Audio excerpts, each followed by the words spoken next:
السياسة يا اخواني قريش، السياسة يا اخواني بي قانون لسرقلي كرد ماشينن وحمي قلي آزادي خواز ريبر أبو قردية آزادية قردية وكفية قردية عاشيتية قردية ديمقراطية وحتى نها 25 سال تكسي دعوة آزادية ريبر أبو نكرية وتفولوجي تهديدات بوجير دشينن زلزال أبو لبرالي تشيبو حياة نها بيدن كياوان جبوتشي ريبر أبو حركة زالي اتفاقيات ديواني لوزالي اتفاقيات ديواني قريش دبنجي سالية ويدي كل دبر قل كرنير تشوفون كل دبر تنبونا تشوفون دبر حمي قليدي دبر حمي كسيدي دما كردار أبو سر فكر وفلسفة ريبر أبو دعوة آزادية فكر حمود دنيا قبلو سر مشاكرن لسر مبونيك وحتى انها تكز دعوة آزادية مناكي ام دبينن ريبر أبو ايغو دعوة ديمقراطية كر هم قيسش كنجي سرويتي مشاندن جيبوتشي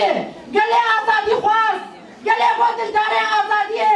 قال لي قو لحفتي وشارت الدولة دست بيكر امي لسر بيابن امي القادابن امي دعوة آزادية ريبر أبو بكن آزادية قردية زندان هذا ايغوش بو آزادية كتن قرابة من ده قرابة برجيبون ده ام بيستو چارو جيبوتشي كادنجي حقية كادنجي آزادية كادنجي وكفية جماعتك ازدنجي خناكي ريبر أبو ايغو دعوة في تشتيد كر جيبوتشي دولتي دنياي دولتي قو ما في إنسانيتي خدي درناكمي دولتي قو قانوني خد مشينة برا هيرو رابن وبرا دنجي خو بكن برا بيشن قال لي آزادي خواص لحرجان برجي جيهاني رابونش وآزادي ريبر أبو بسرق جيان نابه بسرق جيان نابه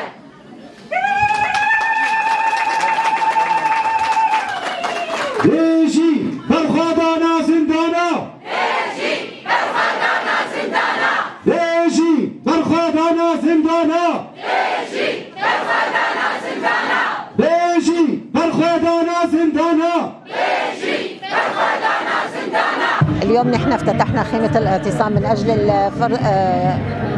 العزلة المفروضة على القائد ودعما لمقاومة السجون اللي أضربوا عن الطعام. نحن اليوم بهاي الخيمة مشتركة فيها كل المؤسسات الإدارة الذاتية ومجالس الإدارة الذاتية لنوصل رسالة للعالم قبل أردوغان، لأن أردوغان هي الإيد اللي عم تضرب فيها الدول العالم، عم تضرب مناطقنا وعم تفرض التجريد على القائد. هذا التجريد بشخص القائد هو تجريد على كل الشعب بشمال شرق سوريا، كل الشعب الحر بالعالم والشرق الأوسط. هذا التجريد على حرية المرأة، على إرادتنا لكسر قواتنا العسكرية وكسر قوات الجيريلا بالجبال.